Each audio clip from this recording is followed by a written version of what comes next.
नमस्कार मित्रांनो, आज आपण एका इंटरेस्टिंग टॉपिकबद्दल बोलूया. पाणी आणि त्याचा डायजेशनवर काय असर असतो या बाबतीत. पाण्याबद्दल खूप साऱ्या मान्यता आहेत की गरम पाणी किंवा थंड पाणी हे पिल्याने डायजेशनवर वेगवेगळे असर होतात, किंवा सकाळी उठल्यावर आपण गरम पाणी पितो त्याने खरंच काही फायदा होतो की नाही, जेवणाआधी पाणी पिलं पाहिजे की नाही पिलं पाहिजे, जेवणानंतर किती वेळानंतर पाणी पिलं पाहिजे, या सगळ्या गोष्टींचा डायजेशनवर काय असर होतो. तर आज आपण थोडंफार यामध्ये डीपमध्ये जाऊया. पाण्याविषयी खूप सारे रिसर्च झालेले आहेत आजपर्यंत. त्यात सर्वात पहिले 2003मध्ये एका ग्रुपनी एक रिसर्च केला होता 14 लोकांवर. त्यात 7 बायका आणि 7 माणसं होते. त्यांना या लोकांनी एका रूममध्ये बसवलं आणि तिथे इनडायरेक्ट कॅलोरीमेट्री नावाची एक टेस्ट केली, ज्यात हे समजतं की एखाद्या रूममध्ये जर तुम्ही कोणा व्यक्तीला बसवलेलं आहे आणि त्याला तुम्ही काही वस्तू देत आहे किंवा काही खायला प्यायला देत आहे, तर त्यामुळे त्या रूमच्या एनर्जीमध्ये किती बदल होतो, त्याच्या टेम्परेचरमध्ये किती बदल होतो. तर या लोकांना रिसर्चर्सनी 500 ml पाणी दिलं होतं 37 डिग्री सेल्सिअसवर, जे की आपलं नॉर्मल बॉडी टेम्परेचर असतं, रूम टेम्परेचरपेक्षा थोडं जास्त. आणि हे थोडंफार गरम केलेलं पाणी यांना दिल्यानंतर त्यांनी हे ऑब्झर्व केलं की जवळपास 10 मिनिटानंतर त्या लोकांच्या शरीरामध्ये जे बेसल मेटाबॉलिक रेट असतो, म्हणजे आपण जर बसलेलो आहे तर आपलं हार्ट, ब्रेन, लिव्हर, किडनी हे सगळं जे काम करत आहे त्यासाठी बॉडी कंटिन्युअसली थोडीफार एनर्जी स्पेंड करते. तर ही जी बेसल मेटाबॉलिक रेट आहे यामध्ये 30% ग्रोथ झाली, म्हणजे 30% ही एनर्जी कन्झम्पशनची जी प्रोसेस आहे ती वाढली. जवळपास अर्ध्या तासानंतर हीच प्रोसेस 40% गेली आणि जवळपास 25 किलो कॅलरी एवढी एनर्जी त्या लोकांनी लूज केली.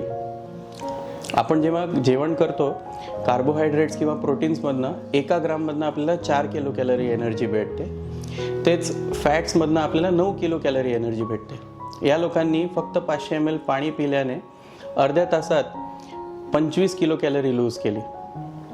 तर या रिसर्चमधनं आपल्याला एवढं कळतं की जर आपण 2 लिटरपर्यंत जरी पाणी पिलो दिवसाचं, नॉर्मल बॉडी टेम्परेचरचं, म्हणजे थोडंफार गरम केलेलं पाणी, तर आपण almost 100 kilo calorie energy lose करू शकतो फक्त पाणी पिल्याने. त्यानंतर 2016मध्ये जवळपास 60 लोकांवरती एक अजून रिसर्च केला गेला.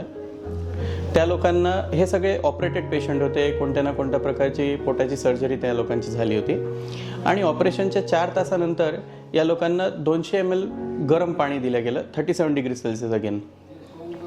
हे पाणी दिल्यामुळे नॉर्मल बाकी पेशंट्सपेक्षा जवळपास 10 तास आधी यांचा गॅस सुटला आणि आतड्याची मूवमेंट सुरू झाली.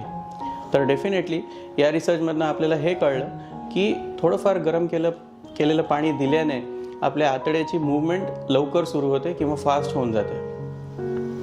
मग 2019मध्ये अजून एका सायंटिस्ट ग्रुपनी एक रिसर्च केला 11 व्यक्तींवर.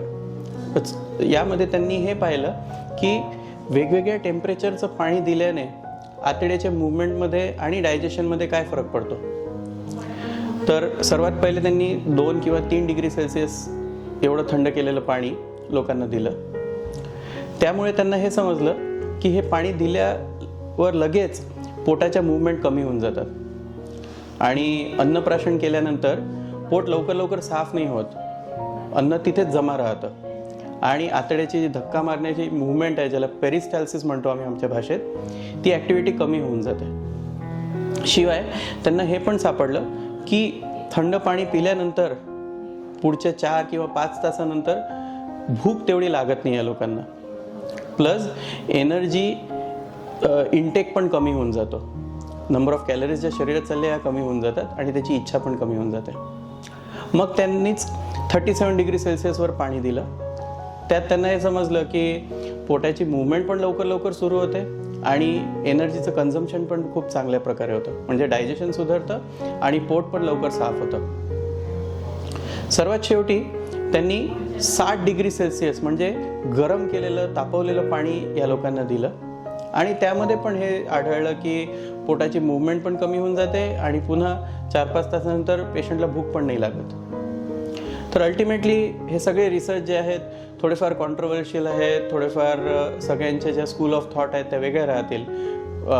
गरम पाण्याचे स्वतःचे फायदे आहेत, थंड्या पाण्याचे फायदे आहेत, पण जर ओव्हरऑल आपण या 3 रिसर्चर्सचं जर काही कन्क्लुजन काढलं त्यात आपल्याला हे समजेल की सगळ्यांमध्ये एक वस्तू कॉमन होती की ज्यांना नॉर्मल बॉडी टेम्परेचर म्हणजे 37 डिग्री सेल्सिअसचं पाणी दिलं गेलं त्यात सर्वात जास्त आपल्याला फायदे बघायला भेटतात. तर थोडंफार गरम केलेलं पाणी, लूकवॉर्म पाणी जर आपण सवय केली हे घ्यायची तर वेट लॉसमध्ये पण मदत होते, आपल्याला डायजेशनमध्ये पण सुधार होतो, पोट पण साफ होऊन जातं. ज्या लोकांना ॲसिडिटीचा प्रॉब्लेम आहे किंवा कॉन्स्टिपेशन चा प्रॉब्लेम आहे त्या लोकांना याच्यामुळे बॉवेल मूवमेंट चांगली झाल्याने फायदा होईल आणि हे प्रॉब्लेम्स कमी होऊन जातील.